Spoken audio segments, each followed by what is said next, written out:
ሕያውን አምላክ ከሙታን መካከል ስለምን ትፈልጉታላችሁ? እንደስንና ሰራዊቱን ከመንገዳችን ላይ በመስቀሉ ጠርቆ አስወግዶልናል።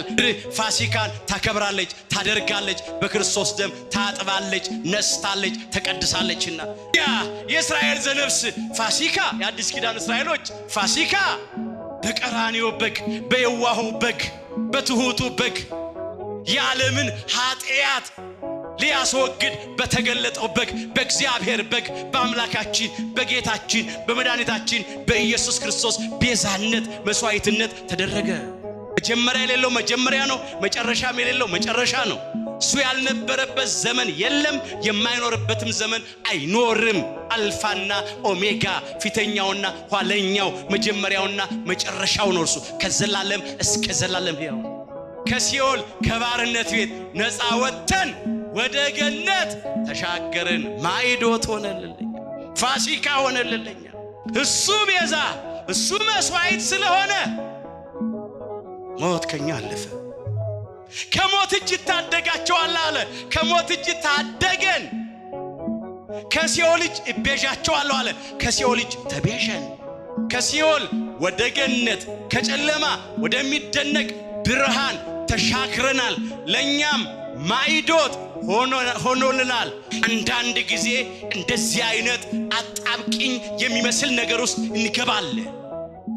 ዙሪያው ገደል ይሆንብናል፣ ቀኑ ይጨልምብናል፣ በሞት ጥላ እንከበባለን፣ ግራ ይገባናል። አንዳንድ ጊዜ ወገኖቼ እንደ ባህር ያለ ነገር ከፊታችን ይደቀናል። መሻገር የሚያቅተን ይመስል እግዚአብሔር እውነተኛ ዳኛ ነው። ጻድቅ ፈራጅ ለሰው ፊት አይቶ የማያዳላ ነው። እግዚአብሔር ለበቀል ሲነሳ አስለቃሾች ያለቅሳሉ፣ አስጨናቂዎች ይጨነቃሉ፣ አሳዳጆች ይሰደዳሉ። ውለታ ብዙ ተነግሮ አያልቅም፣ ኃጢአተኛ ነው ብለህ ሰው አትንቅም። ክርስቶስ ተንሥአ እሙታን አሰሮ ለሰይጣን ሰላም ኮነ።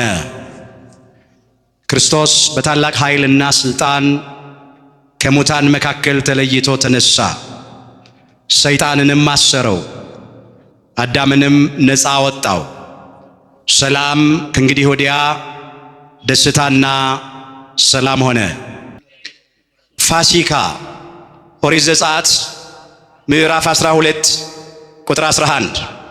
ለዛሬ አምላካችን እግዚአብሔር እንደረዳን መጠን በሚኖረን ጊዜ የምንማርበት የትምህርታችን ርዕስ ይህ ይሆናል። ዛሬ በዚህ ርዕስ ለመማር የመረጥንበት ምክንያታችን በቤተ ክርስቲያናችን ሥርዓት መሠረት አሁን ያለንበት ወቅት ዘመነ ትንሣኤ ነው። ከትንሣኤ ዕለት አንስቶ እስከ 50ኛው ቀን ድረስ ወይም እስከ ባለ ጰራቅሊጦስ መንፈስ ቅዱስ በጸጋ እስከወረደበት ቀን ድረስ ወራ ትንሣኤ ወይም ዘመነ ትንሣኤ ተብሎ ነው የሚጠራው። የዚህ የዘመነ ትንሣኤ 5ኛው ሰንበትና ሳምንት ደግሞ እንደ አባታችን እንደ ቅዱስ ያሬድ ባህል ፋሲካ ይባላል። ራሱ የመዝሙሩ ርዕስ ፋሲካ ነው የሚለው። እኛም ከዚህ የተነሳ ነው ዛሬ በዚህ ርዕስ ለመማር የመረጥነው። ፋሲካ ኦሪት ዘጸአት ምዕራፍ 12 ቁጥር 11 ርዕሳችን ነው። በዚህ ርዕስ ውስጥ በመጀመሪያ ፋሲካ የሚለውን የቃሉን ትርጉም እናያለን። ሁለተኛ በብሉይ ኪዳን እስራኤል ዘሥጋ ፋሲካን ለምን እንዳደረጉ በምን እንዳደረጉና እንዴት እንዳደረጉ በአጭሩ እንመለከታለን። ሶስተኛ በሐዲስ ኪዳን ፋሲካው ለምን እንደተደረገ በምን እንደተደረገ ተመልክተን ዛሬ ፋሲካውን ስናከብር እንዴት አድርገን ልናከብረው እንደሚገባን ተመልክተን ትምህርታችንን እንጠቀልለዋለን። ጊዜ ለመሻማት ብዙ ታሪክ አልተርክም።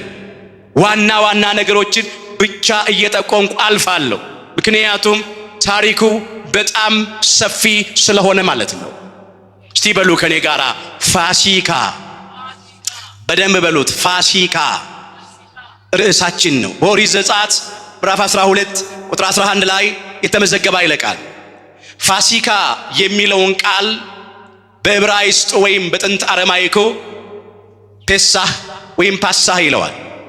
በጽሩ ወይም በግሪኩ ደግሞ ፓስካ ይለዋል።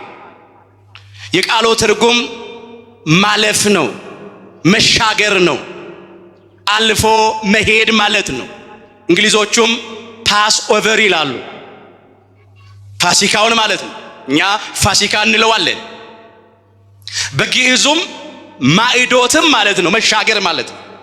የቃሉ ትርጉም ባጭሩ ፋሲካን እስራኤል ዘሥጋ በብሉይ ኪዳን ለምን አደረጉ? ይህንን ነው የምናየው። በምንስ ተደረገ ፋሲካ? እንዴትስ ተደረገ? አበው ነገር ከስሩ ውሃ ከጥሩ ይላሉና ለትምህርታችን የሆነን ዘንድ ወደ ኋላ መለስ ብለን ጥቂት ነገር እናነሳለን። ሁላችንም የእስራኤላውያንን የግብፅ የባርነት ኑሮ እናውቃለን። ከጽኑ ባርነት የተነሳ እስራኤላውያን ወደ እግዚአብሔር ጮኹ። እግዚአብሔር ጮኸታቸውን አደመጠ፣ እንባቸውንም ተመለከተ፣ ያድናቸውም ዘንድ ወደደ፣ በረድኤትም ወረደ። እንዲህም ብሎ ተናገረ፣ የሕዝቤን መከራ ፈጽሞ አይቼ መቃተታቸውንም ሰምቼ ላድናቸው ወረድኩ። ስለዚህና ወደ ግብፅ እልክሃለሁ አለ። የሐዋርያት ሥራ ምዕራፍ 7 ቁጥር 34 ላይ የተመዘገበ ኃይለ ቃል። ሊቀ ነቢያት ሙሴን እግዚአብሔር ጠራው ከወንድሙ ከካህኑ ከአሮን ጋራ ወደ ፈርዖን ቤተ መንግሥት እንዲገቡና ይገዛልኝ ዘንድ ሕዝቤን ልቀቅ እንዲሉ ማለት ነው። በዚህ በኦሪት ዘጸአት ምዕራፍ 4 ቁጥር 22 ጀምሮ የተመዘገበውን ቃል ስንመለከት እንደዚህ ይላል። እግዚአብሔር ሊቀ ነቢያት ሙሴንና ወንድሙ አሮንን ላከ ወደ ግብፁ ፈርዖን ቤተ መንግሥት። ፈርዖንንም እንዲህ በሉት አለ፣ ይገዛልኝ ዘንድ ሕዝቤን ልቀቅ። እስቲ በሉ እስራኤል በሉ፣ ለእኔ የበኩር ልጄ ነው። እስራኤል ለእኔ ምኔ ነው? የበኩር ልጄ ነው አለ እግዚአብሔር። አሁን እዚህ ላይ እስራኤል የሚለው የእስራኤልን ልጆች ነው። የይስሐቅ ልጅ ያዕቆብ በፍኖተ ሎዛ በኖዛ መንገድ ላይ ከእግዚአብሔር ጋር የፍቅር ትግል ሲታገል በማደሩ እግዚአብሔር ስሙን ቀይሮ እስራኤል ብሎታል፣ ሁላችን እንደምናውቀው። ስለዚህ ምን አለ እግዚአብሔር? እስራኤል አለ የያዕቆብን ልጆች በሙሉ እንደ አንድ ሰው ቆጥሮ ማለት ነው። እስራኤል ለኔ የበኩር ልጄ ነው፣ የመጀመሪያ ልጄ ነው አለ። ቀድሞ በእግዚአብሔር ስም ስለተጠሩ ነው። ይገዛልኝ ዘንድ ያገለግለኝ ዘንድ ሕዝቤን ልቀቅ አለ እግዚአብሔር። ፈርዖንም እንዲህ አለ፣ እግዚአብሔርን አላውቅም እስራኤልንም አልለቅም አለ። በፈርዖንና በግብፃውያን ላይ 9 መቅሰፍቶችን አፈራረቀ እግዚአብሔር። የመጀመሪያው መቅሰፍት ሲመጣ ፈርዖን ደንግጦ ሊቀ ነቢያት ሙሴንና ወንድሙ ካህኑ አሮንን እባካችሁ ወደ እግዚአብሔር ጸልዩልኝ፣ ለምኑልኝ፣ አማልዱኝ፣ መቅሰፍት ከኔም ከሕዝቤም እንዲርቅ እንዲከለከል ይላል። እነሱ ወደ እግዚአብሔር ይጸልያሉ። እግዚአብሔር የሊቀ ነቢያት የቅዱስ ሙሴንና የካህኑ የአሮንን ጸሎት ምልጃ ተቀብሎ ከመዓት ወደ ምሕረት ከቁጣ ወደ ትዕግሥት ዘንበል ይላል። እንደገና የፈርዖን ልብ እልህኛ ይሆናል፣ አንገቱ ደንዳና ይሆናል። ሁለተኛውን ደግሞ መቅሰፍት እግዚአብሔር ያመጣል። አሁንም ለምኑልኝ ይላል፣ ደግሞ መቅሰፍቱ ይከለከላል። ከዚያ ልቡ እልህኛ ይሆናል። እንዲህ ሲል 9 መቅሰፍቶች ተፈራረቁ። እንዲያውም እንዲህ አለ ፈርዖን ለሊቀ ነቢያት ለሙሴ፣ ሁለተኛ አለው ፊቴን እንዳታይ ተጠንቀቅ። ፊቴን ባየህበት ቀን ከዚህ በኋላ ትሞታለህ አለው። ኦሪት ዘጸአት ምዕራፍ 10 ቁጥር 28 ስለ ሕዝብህ አቤቱታ ልታቀርብ በዚህ በቤተ መንግሥት በፊት ለፊቴ ብትቆም ከዛሬ ጀምሮ ከፍ ብዬ አንገትህን ዝቅ ብዬ ባትህን አስቆርጣለሁ፣ አስገድልሃለሁ። ሞት ነው የሚጠብቅ። ሁለተኛ እዚህ ቤተ መንግሥት እንዳትመጣ፣ ፊቴ እንዳትቆም። ሰው ሲጨርስ እግዚአብሔር መስራት ይጀምራል። የኛ አምላክ ሲነሳ የዘገየ ቢመስልም ሲደርስ የሚቀድመው የለም። ያን ጊዜ ጽዋው ሞልቶ የተረፈበትና የፈሰሰበት ጊዜ ነበር። እሺ እንዳልኪውን ብሎ ሙሴ ከፈርዖን ቤተ መንግሥት ወጣ። እግዚአብሔር 10ኛውን መቅሰፍት አመጣ። 10ኛው መቅሰፍት ሞተ በኩር ነው። ኦሪት ዘጸአት ምዕራፍ 11 ከቁጥር 1 ጀምሮ ታሪኩ ይቀጥላል። እግዚአብሔር እንዲህ አለው ለሊቀ ነቢያት ለሙሴ፣ ገና አለ አንዲት መቅሰፍት ትቀራለች፣ እሷም ሞተ በኩር ናት። በፈርዖንና በግብፃውያን ሁሉ ላይ አመጣለሁ አለ። በዚያች ሌሊት የፈርዖን የበኩር ልጅና የግብፃውያን የበኩር ልጆች ይገደላሉ። የሰዎቹ ብቻ አይደለም፣ የግብፃውያን የእንስሳቱ የበኩር ልጆች በሙሉ ይገደላሉ። ያን ጊዜ ፈርዖንና ግብፃውያን አባረው ይሰዷችኋል፣ በፍጥነት ይለቋችኋል። የፈለጋችሁትን ብርና ወርቅ ትወስዳላችሁ፣ እኔ በግብፃውያን ፊት ሞገስ እሰጣችኋለሁ፣ ውሻ ምላሱን አያንቀሳቅሱባችሁም አለ። እንዲህ አለ ሊቀ ነቢያት ሙሴ፣ እንግዲህ አለ የግብፃውያን የበኩር ልጆች የሚገደሉ ከሆነ አለ የኛስ የእስራኤላውያን የበኩር ልጆች እንዴት ይሆናሉ አለ። እግዚአብሔርም እንዲህ አለው የእስራኤላውያን የበኩር ልጆች እንዳይሞቱ እንዲህ አድርጋለሁ። ዘጸአት 12 ከቁጥር 1 ጀምሮ ታሪኩ ይቀጥላል። ምን ይደረግ? ፋሲካው ይደረግ። ምን ይደረግ? ፋሲካው ይደረግ።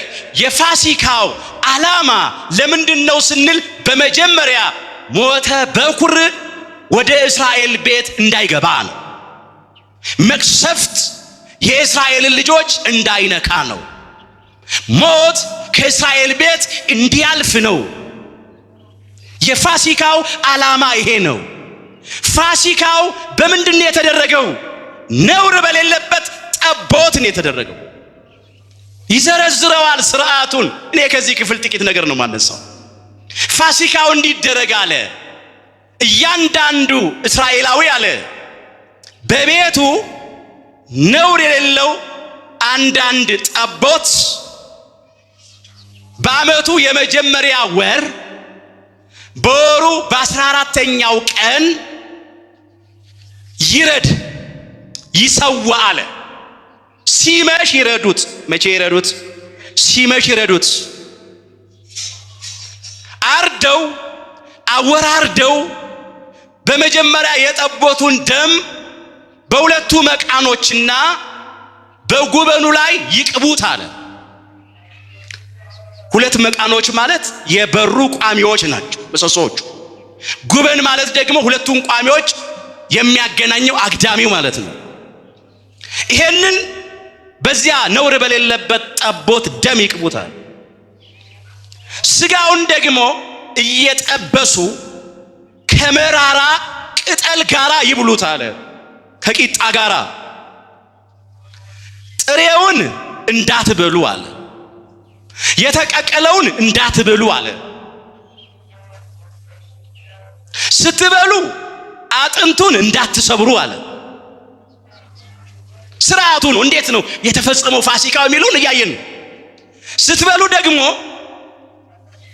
ጫማችሁን አጥልቃችሁ ወገባችሁን ታጥቃችሁ ኮፌታችሁን ወይም ኮፍያችሁን ደፍታችሁ በትራችሁን ይዛችሁ ቸኩላችሁ ወይም ፈጥናችሁ ቶሎ ብላችሁ ብሉት። ስትበሉ እርሾ አይገኝ። ስትበሉ አታሳድሩት፣ ጨርሱት በእለቱ። ምናልባት የቀረ የተረፈ ካለ እንኳን ወደ እሳት ውስጥ ጨምሩት፣ አቃጥሉት አላቸው። እስቲ በሉ እርሱ በሉ የእግዚአብሔር ፋሲካ ነው። ኦሪት ዘጸአት ምዕራፍ 12 ቁጥር 11 ርዕሳችን ነው። በደንብ በሉ እርሱ በሉ የእግዚአብሔር ፋሲካ ነው። እርሱ የእግዚአብሔር ምንድነው? ፋሲካ ነው። ደሙም ይላል ይቀጥልና ባላችሁበት ቤቶች ምልክት ይሆንላችኋል። የዚያ ነውር የሌለበት ጠቦት ደም ምን ይሆንላችኋል? ምልክት ይሆንላችኋል ይላል። ይቀጥልና ይሄን ከኔ ጋር በሉት ደሙን ባሉ ባየው ጊዜ ከእናንተ አልፋለሁ። ደሙን ባየው ጊዜ ከእናንተ ምን እላለሁ? አልፋለሁ። አጥፊው፣ ቀሳፊው፣ ገዳዩ ሞተ በኩር ወደ ቤታችሁ አይገባም፣ እናንተን አይነካም ይላል ኦሪት ዘጸአት ምዕራፍ 12 ቁጥር 13 ላይ። ጊዜው ደረሰ።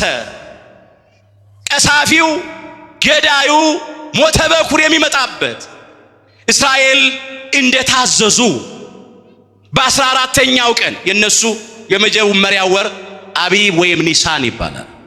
በዚህ ወር መጀመሪያ 14ኛው ቀን እያንዳንዱ እስራኤል ቤት ውስጥ ነውር የሌለበት ጠቦት ታረደ። ደሙን በመቃኑና በጎበኑ ላይ ረጩት። ስጋውን እየጠበሱ ከመራራ ቅጠል ጋር መብላት ጀመሩ። ፋሲካው እንደዚህ ተደረገ። ያ ሞተ በኩር መጣ። ከዚያ የግብፃውያንን የበኩር ልጆች እየቀሰፈ እየገደለ ሄደ። ኦሪት ዘጸአት ምዕራፍ 12 ቁጥር 29 ላይ ተመዝግቧል። በእኩለ ሌሊት ነው።